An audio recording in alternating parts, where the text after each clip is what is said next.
इस वीडियो में हम लोग कंटिन्यू करेंगे जेनेटिक्स चैप्टर और आज हम लोग जो टॉपिक देखने वाले हैं पॉलीजेनिक इनहेरिटेंस एंड प्लियोट्रॉपी। तो चलिए स्टार्ट करते हैं।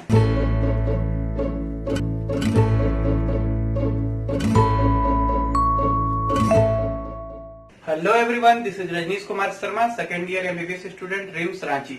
अगर आप प्रिपेयर कर रहे हैं नीट एग्जाम के लिए then make sure to subscribe this channel and also press the bell icon. तो अगर हम लोग बात करें पॉलीजेनिक इनहेरिटेंस क्या होता है, एक लाइन में हम लोग बोलेंगे it is case in which multiple gene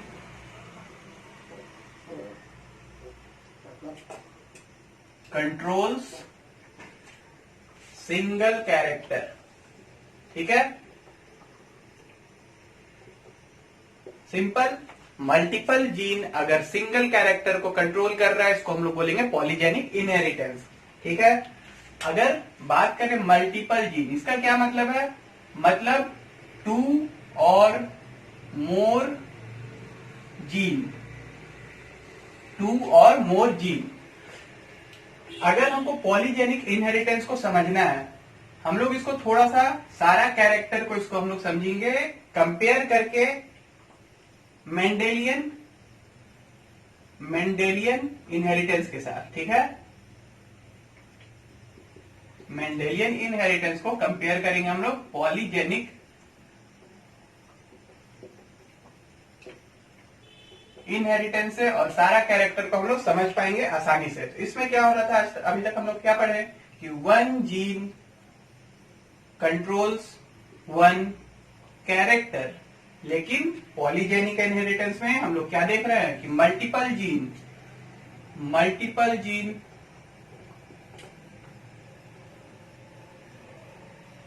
controls one character. ये हो गया हमारा सबसे basic point about polygenic inheritance. सारा पॉइंट आपको बस समझते जाना है। पॉलीजेनिक है तो मल्टीपल जीन होगा। ठीक है, याद करना कुछ भी नहीं पड़ेगा, बस समझते जाना है। नेक्स्ट पॉइंट अगर हम लोग देखें, अगर एक जीन है दो एलील होगा और एलील्स कहां प्रेजेंट होंगे? Alleles present on same locus. ठीक है, सेम लोकस पे सेम पोजीशन पे दोनों एलील प्रेजेंट होता है। हम लोग मेंडेलियन इनहेरिटेंस में पढ़े हैं, लेकिन अगर मल्टीपल जीन है तो मल्टीपल जीन एक सेम लोकस पे सेम पोजीशन पे नहीं हो सकता है। तो ये कहां होगा? Present on different locus. Obvious सा बात है, बहुत सारा मल्टीपल जीन है तो डिफरेंट लोकस पे प्रेजेंट होगा। नेक्स्ट हम लोग देखेंगे मेंडेलियन इनहेरिटेंस को हम लोग बोलते हैं डिसकंटिन्यूअस वेरिएशन। हम लोग मेंडेलियन जेनेटिक्स को डिसकंटिन्यूअस वेरिएशन भी बोलते हैं और पॉलीजेनिक इनहेरिटेंस को बोलते हैं हम लोग कंटिन्यूअस वेरिएशन। ठीक है, इसको डिसकंटिन्यूअस और इसको कंटिन्यूअस क्यों बोल रहे हैं हम लोग, इसको भी समझना है, सिर्फ याद नहीं रखना है कुछ भी। ठीक है, अगर हमको याद है मेंडेलियन का एग्जांपल्स, अगर हाइट होता था तो टॉल और उसके बाद सीधे डॉर्फ, इसके बीच का कोई भी कैरेक्टर नहीं था, इंटरमीडिएट कोई हाइट नहीं था। एक और एग्जांपल लेते हैं, सीड का हम लोग शेप देखे थे, राउंड होता था या तो फिर रिंकल्ड होता था। इसके बीच का कम राउंड या कम रिंकल्ड ऐसा कुछ भी, बीच का इंटरमीडिएट कुछ भी इसमें भी नहीं था। तो ये डिसकंटिन्यूअस है, सीधे यहां से यहां पहुंच जा रहा है, तो ये कंटिन्यू नहीं हो रहा है, सीधे डिसकंटिन्यू हो जा रहा है। ठीक है, अगर बात करें हम लोग इसी एग्जांपल को यहां पे लेते हैं, कंटिन्यूअस वेरिएशन में हाइट का हम लोग देखेंगे तो या पहले टॉल होगा, फिर इससे इंटरमीडिएट हाइट होगा, उसके बाद लेस डॉर्फ होगा, फिर उसके बाद डॉर्फ होगा। ठीक है, तो हाइट कंटिन्यूअसली घट रहा है। एक और एग्जांपल लेके देखते हैं वेट का। तो अगर किसी का वेट 50 केजी है, उसके बाद एक 40 केजी होगा, उसके बाद 30 केजी होगा, सीधे ऐसा नहीं कि सीधे या तो 50 या तो 20, सीधे दो ही वेरिएशन यहाँ पे नहीं मिल रहा है हमको, कंटिन्यू इसमें कंटिन्यूअस मिल रहा है, इसमें डिसकंटिन्यूअस मिल रहा है। ठीक है, समझ गया। नेक्स्ट अगर हम लोग देखेंगे,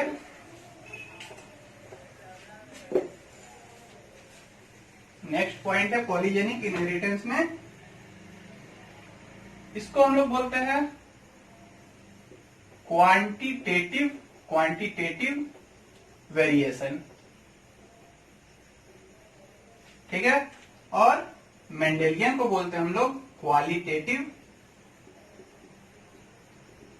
वेरिएशन। तो इसको भी हमको याद नहीं करना, समझ लेते हैं क्या है। क्वालिटेटिव वेरिएशन मतलब क्वालिटी ऑफ जीन डिसाइड करेगा वेरिएशन को, सिंपल। क्वांटिटेटिव मतलब क्वांटिटी मतलब नंबर या वेट, क्वांटिटी मतलब जिसको हम लोग मेजर कर सकते हैं, ज्यादा कम क्वांटिटी। ठीक है, तो क्वांटिटी ऑफ जीन डिसाइड करेगा वेरिएशन को। कैसे? अगर हम लोग बात करें तो जीन का क्वालिटी क्या हो सकता है, हम लोग पढ़े हैं होमोजाइगस, होमोजाइगस है या हेट्रोजाइगस है। होमोजाइगस विच हमारा रिसेसिव है या डोमिनेंट है, फिर हेट्रोजाइगस में तो रिसेसिव या डोमिनेंट नहीं होता है, हेट्रोजाइगस हेट्रोजाइगस होगा। तो अब हमारा अगर देखें तो होमोजाइगस डोमिनेंट है या होमोजाइगस रिसेसिव है, इससे हमको वेरिएशन डिसाइड होगा कि टॉल होगा या डॉर्फ होगा। फिर से अगर हेट्रोजाइगस भी होता है तो हमको पता चलेगा कि इससे टॉल होगा। यहाँ पे क्या हो रहा है, क्वांटिटी कितना है उससे कोई फर्क नहीं पड़ रहा है। यहाँ पे डोमिनेंट एलील एक ही है लेकिन फिर भी टॉल है, डोमिनेंट एलील यहाँ पे दो है फिर भी टॉल है। यहाँ सिर्फ क्वालिटी कैसा है, रिसेसिव है या डोमिनेंट है, हेट्रोजाइगस है होमोजाइगस है, बस क्वालिटी से फर्क पड़ रहा है वेरिएशन में। लेकिन अगर हम लोग यहाँ देखेंगे पॉलीजेनिक इनहेरिटेंस, इसमें क्या होगा, क्वांटिटी कितना है, number of dominant alleles present, इस पे डिपेंड करेगा कि नंबर ऑफ डोमिनेंट एलील कितना प्रेजेंट है। एग्जांपल लेते हैं हम लोग फिर से अगर हाइट का, तो अगर एक इंडिविजुअल का हमारा जीनोटाइप है ए बी सी स्मॉल सी, ठीक है, स्मॉल सी, इसमें डोमिनेंट एलील कितना है 4, तो इसका हाइट होगा हमारा, एक यूनिट मान लेते हैं 4, इसमें अगर डोमिनेंट एलील है तो इसका हाइट होगा, इंडिविजुअल 1 है ये, ठीक है, इंडिविजुअल 1 का हाइट होगा हमारा 4 यूनिट, 4 मीटर हो गया या 4 फीट हो गया, जो भी 4 यूनिट इसका हाइट होगा। दूसरा इंडिविजुअल है हमारे पास, इसमें इसका जीनोटाइप हमारा ए बी स्मॉल सी, इसमें भी 4 डोमिनेंट एलील है। फर्क नहीं पड़ता है कि यहाँ पे सेकंड में हेट्रोजाइगस कंडीशन है या होमोजाइगस, क्वांटिटी बस नंबर देख रहे हैं लोग, इसमें भी 4 है तो सेम इसका सेकंड पर्सन का भी सेम हाइट होगा। वहीं अगर हमारे पास थर्ड पर्सन है जिसका कि जीनोटाइप है हमारा ए स्मॉल बी स्मॉल सी, इसका 2 यूनिट, 2 यहाँ पे डोमिनेंट एलील है, यहाँ 2 यूनिट हाइट हो जाएगा थर्ड पर्सन का। यहाँ पे क्या डिसाइड कर रहा है, वेरिएशन को क्या डिसाइड कर रहा है, सिर्फ क्वांटिटी, मतलब number of dominant allele, number of dominant allele सिर्फ यहाँ पे हम लोग देखेंगे। ये हो गया हमारा कैरेक्टर, समझ गए। अब हमको बात करना है कि आखिर हम लोग पॉलीजेनिक इनहेरिटेंस क्यों पढ़ रहे हैं। मेंडेलियन इनहेरिटेंस पढ़ लिए थे, समझ गए थे कि कैसे होता है वेरिएशन, कैसे होता है इनहेरिटेंस। तो पॉलीजेनिक इनहेरिटेंस हमको क्यों पढ़ना पड़ रहा है भाई, तो इसको हम लोग बोलेंगे कि जो ह्यूमंस हैं, humans most of characters are polygenic, ठीक है। इसीलिए हम लोग क्योंकि ह्यूमंस के बारे में ज्यादा जानना चाहते हैं और ह्यूमंस का मोस्ट ऑफ कैरेक्टर कैसा है, पॉलीजेनिक इनहेरिटेंस है, इसलिए इसको हम लोग डिस्कस कर रहे हैं, ठीक है। ह्यूमंस का मोस्टली जो कैरेक्टर होता है वो कौन डिसाइड करता है, पॉलीजेनिक इनहेरिटेंस। तो इसका एक एग्जांपल ले लेते हैं, ह्यूमन में ही अगर दिख रहा है तो ह्यूमन का भी एक एग्जांपल लेके हम लोग देख लेते हैं, ठीक है।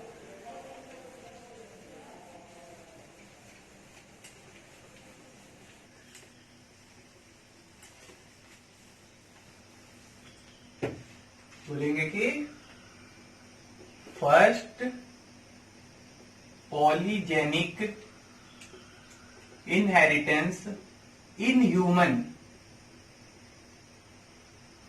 was studied by Davenport. Davenport scientist थे, उन्होंने सबसे पहले पॉलीजेनिक इनहेरिटेंस ह्यूमन में स्टडी किया था। तो इन्होंने कौन से कैरेक्टर को स्टडी किया?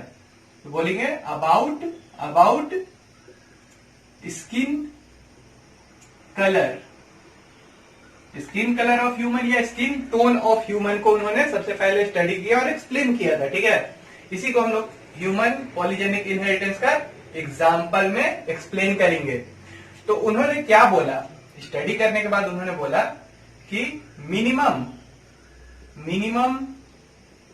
Of three jeans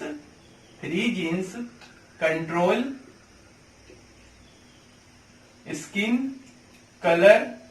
skin colour या स्किन टोन ऑफ ह्यूमन।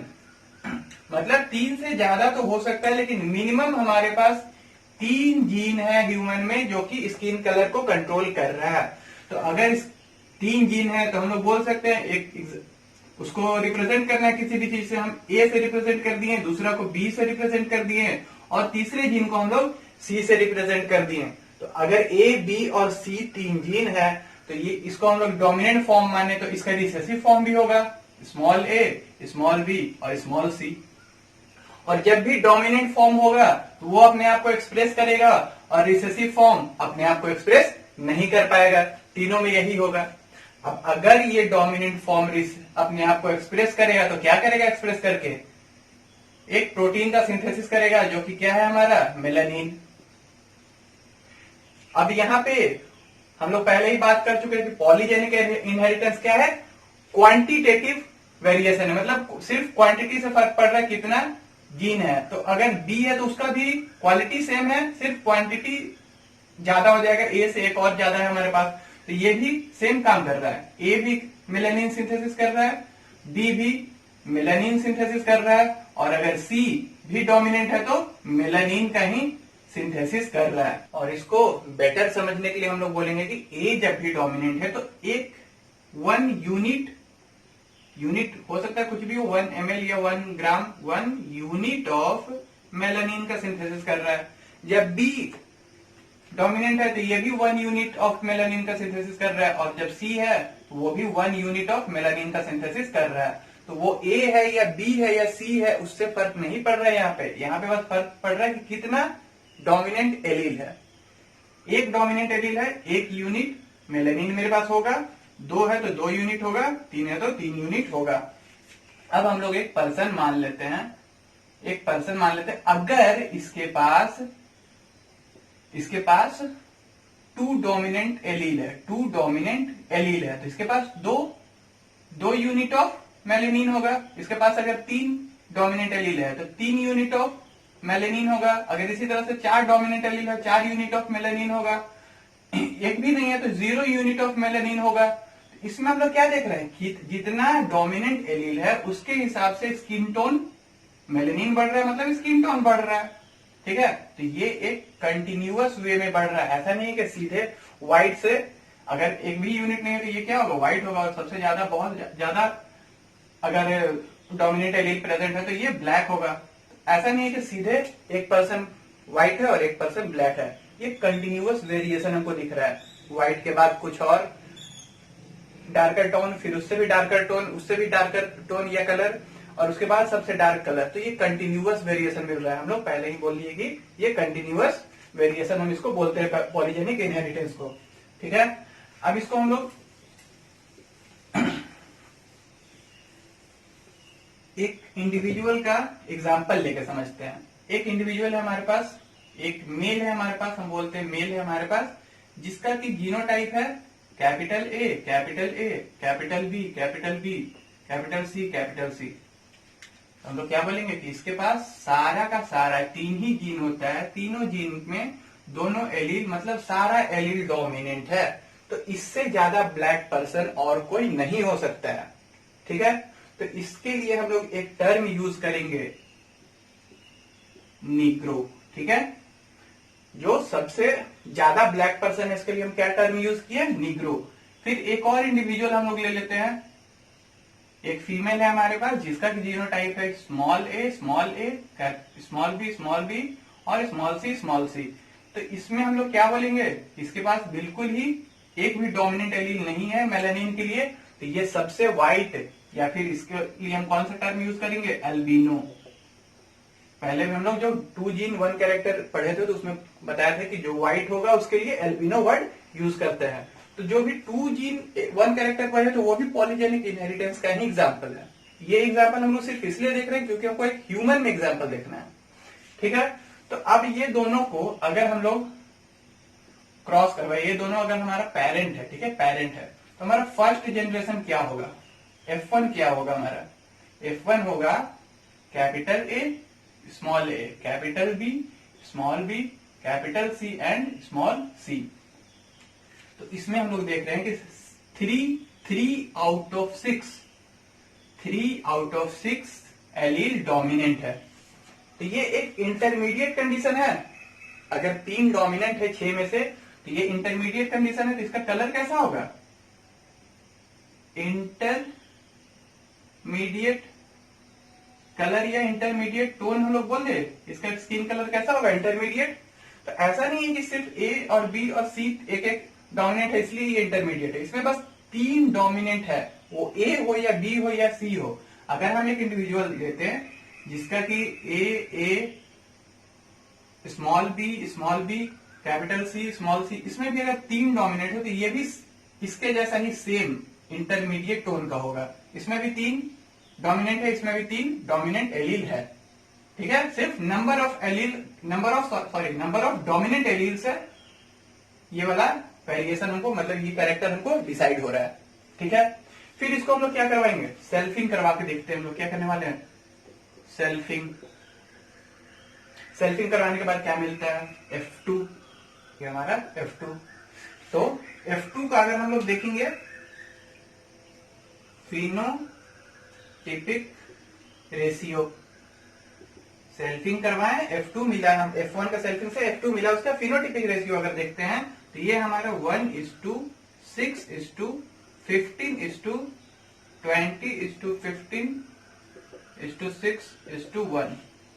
मतलब फिनोटाइप एक हमारा, इसको अगर ब्लैक या एन से रिप्रेजेंट करते हैं, नीग्रो है। ठीक है, सबसे ब्लैक या सबसे डार्कर टोन। और वही ये हमारा है व्हाइट या एल्बिनो, ए से रिप्रेजेंट करते हैं। तो डार्कर टोन से बिल्कुल व्हाइट टोन यानी एल्बिनो टोन की तरफ एकदम कंटिन्यूअस वेरिएशन हुआ है। ठीक है, इंक्रीज किया है टोन, मतलब यहाँ नहीं, यहाँ डार्कर है, डिक्रीज किया है, फिर उसके बाद और भी डिक्रीज करते गया है। ठीक है, एकदम ये क्या है, कंटिन्यूअस वेरिएशन है। यहाँ पे हम लोग फिर से देख सकते हैं कि कंटिन्यूअस वेरिएशन क्यों है।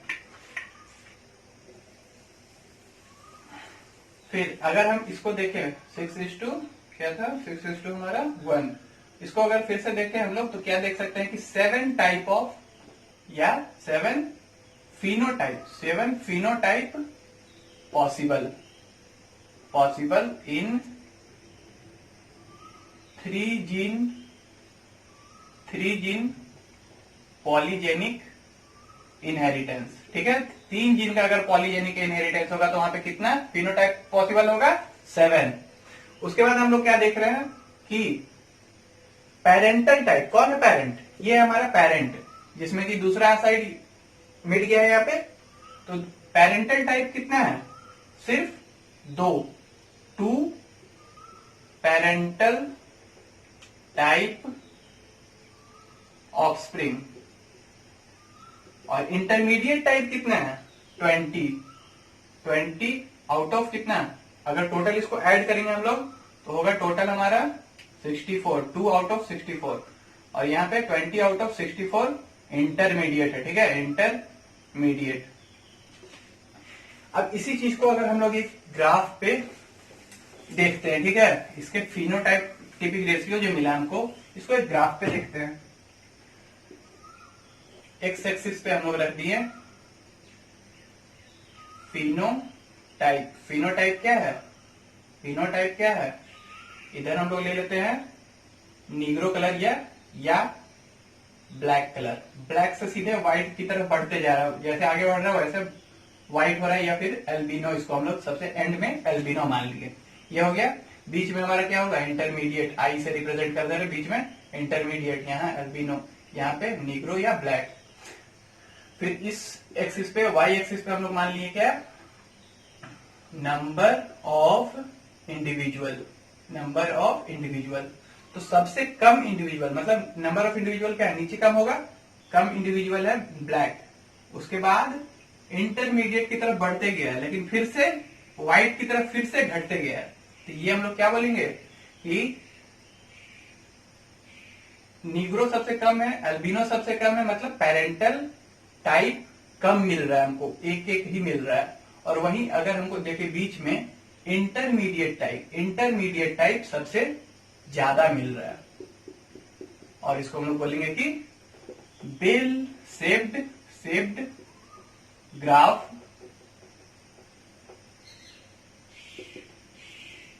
Bell shaped graph found in polygenic inheritance.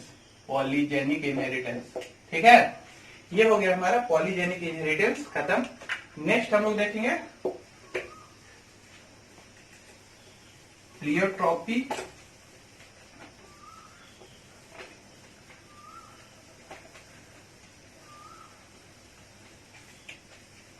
Polygenic inheritance क्या था हमारा, मल्टीपल जीन कंट्रोल कर रहा था वन कैरेक्टर। अब यहां पे उल्टा हो जाएगा,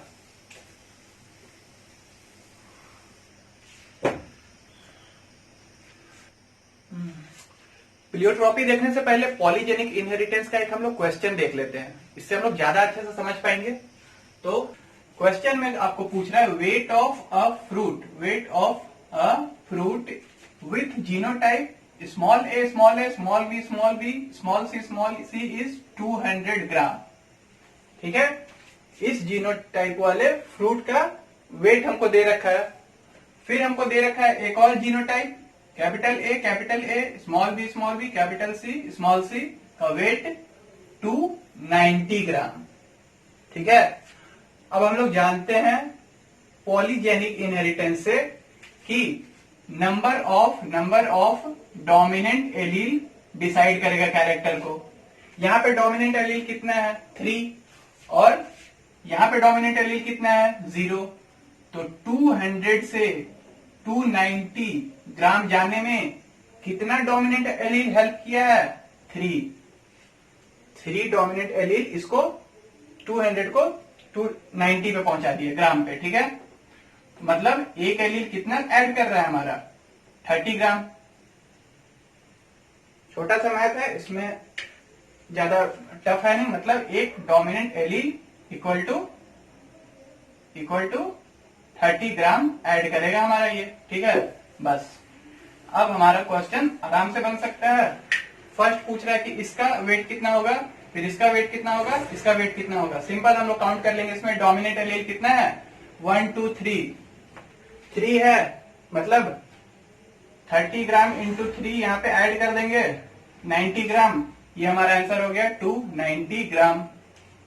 फिर यहाँ पे हम लोग देख लेंगे कितना है डोमिनेंट, 4 डोमिनेंट है, मतलब 30 ग्राम इंटू 4, यहाँ पे हो गया हमारा 120 ग्राम ऐड कर देंगे, तो ये हो गया हमारा 320 ग्राम। फिर यहाँ पे सारा एलील जो है डोमिनेंट है, मतलब 6, 30 इंटू 6, ये हो गया हमारा 180 ग्राम। इसको 180 को ऐड कर दिया 200 में, हमारा आंसर आ गया 280 ग्राम। ठीक है, सिंपल है, बन जाएगा ये सब। पॉलीजेनिक इनहेरिटेंस हमारा कंप्लीट हो गया, खत्म। नेक्स्ट हमको क्या देखना है, प्लियोट्रॉपिक। प्लियोट्रॉपी में क्या होता है, हम लोग पॉलीजेनिक में पढ़े कि मल्टीपल जीन कंट्रोल कर रहा है एक कैरेक्टर को।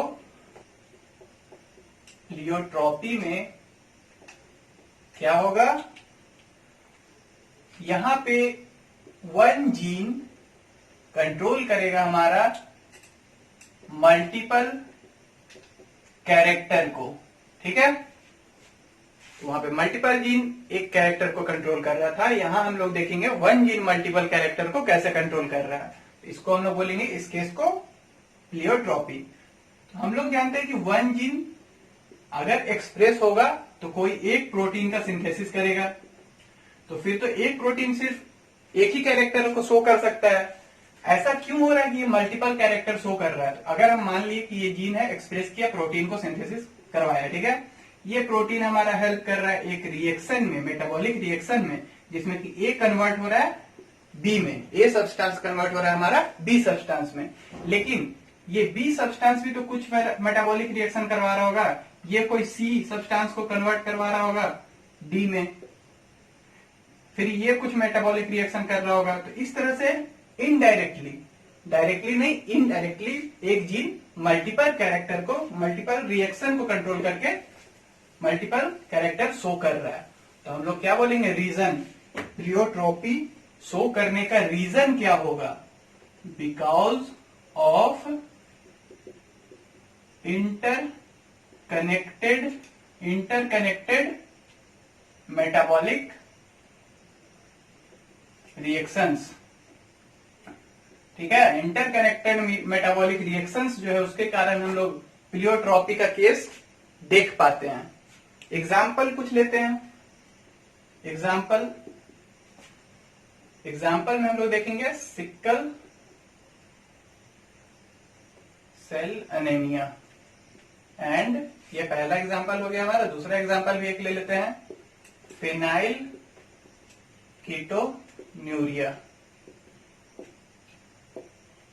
ये दोनों डिजीज है जो कि हम लोग जेनेटिक्स चैप्टर में आगे लेक्चर में ये दोनों को डिस्कस करेंगे डिटेल में, लेकिन यहाँ पे हम लोग देखेंगे सिर्फ इतना कि ये दोनों कैसे एक्सप्लेन कर रहे हैं हमारा प्लियोट्रॉपी को, ठीक है। अगर बात करें हम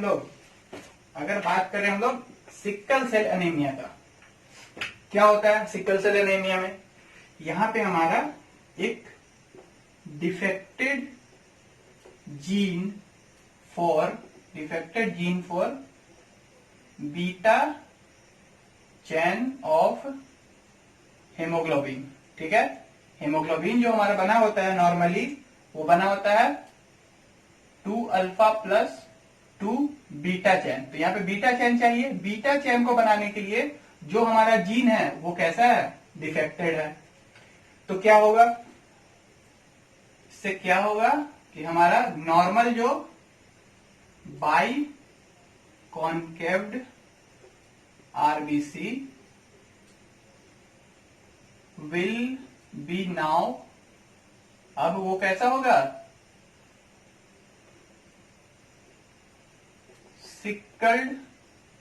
सिकल्ड या सिकल्ड शेप्ड, ठीक है। अब बाइकॉन्केव ना होके, जो कि पहले बाइकॉन्केव आरबीसी होता था, वो अब कैसा होगा? सिकल्ड शेप, ठीक है। इससे क्या होगा? बाइकॉन्केव हमारा जो आरबीसी था वो कैपिलरी से आराम से पास हो जाता था, लेकिन सिकल्ड शेप क्या होगा? RBC will block into capillaries, ठीक है। स्मॉल कैपिलरीज में लोग यहां पे लिख देते हैं स्मॉल कैपिलरीज में अब हमारा आरबीसी जो है, ये कैपिलरी है, तो यहाँ पे आरबीसी बाइकॉन्केव होता तो आराम से निकल जाता है, लेकिन सिकल शेप होने के कारण यहाँ पे ब्लॉकेज क्रिएट करेगा स्मॉल कैपिलरीज में, ठीक है। तो ये हो गया हमारा एक कैरेक्टर यहाँ पे ब्लॉकेज क्रिएट कर रहा है। लेकिन अब इस ब्लॉकेज के कारण क्या होगा? अब हम लोग देखेंगे कि ब्लॉकेज अगर हो रहा है तो जिस भी टिश्यू में, किसी भी टिश्यू में अगर ब्लॉकेज होगा, फॉर एग्जाम्पल अगर हम लोग लेते हैं ब्रेन में अगर ब्लॉकेज हुआ, क्या होगा? ब्रेन स्ट्रोक हो सकता है।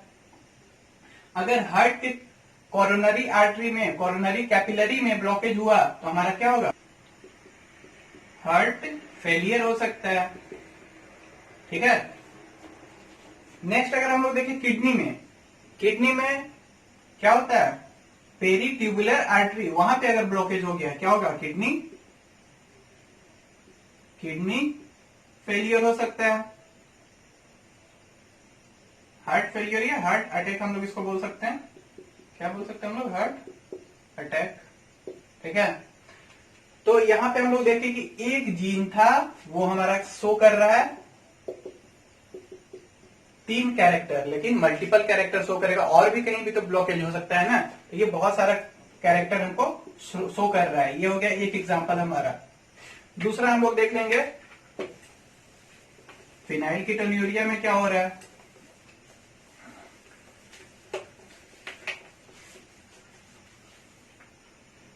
बात करें दूसरा एग्जांपल हमारा फिनाइल कीटोन्यूरिया।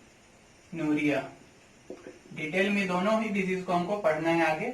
यहाँ पे सिर्फ कैसे प्लियोट्रोपी को एक्सप्लेन कर रहा है। तो इसमें क्या होता है हमारे पास defected gene for synthesis of phenylalanine hydroxylase. ठीक है, फिनाइल एलानिन हाइड्रोक्सिलेज एक एंजाइम है जो कि यहाँ पे सिंथेसिस होना था, लेकिन इसके लिए जीन जो है हमारा वो डिफेक्टेड है। ठीक है, तो क्या होगा, फिनाइल एलानिन एक अमीनो एसिड है जो कि कन्वर्ट होना था टायरोसिन में, ये अगर रहता तो, लेकिन ये तो नहीं है। फिनाइल एलानिन हाइड्रोक्सिलेज हमारे पास नहीं है क्योंकि इसका जीन डिफेक्टेड है, तो ये टायरोसिन हमारा फॉर्म नहीं होगा। अब टायरोसिन रिस्पॉन्सिबल होता है सिंथेसिस ऑफ मेलानिन, डोपामीन,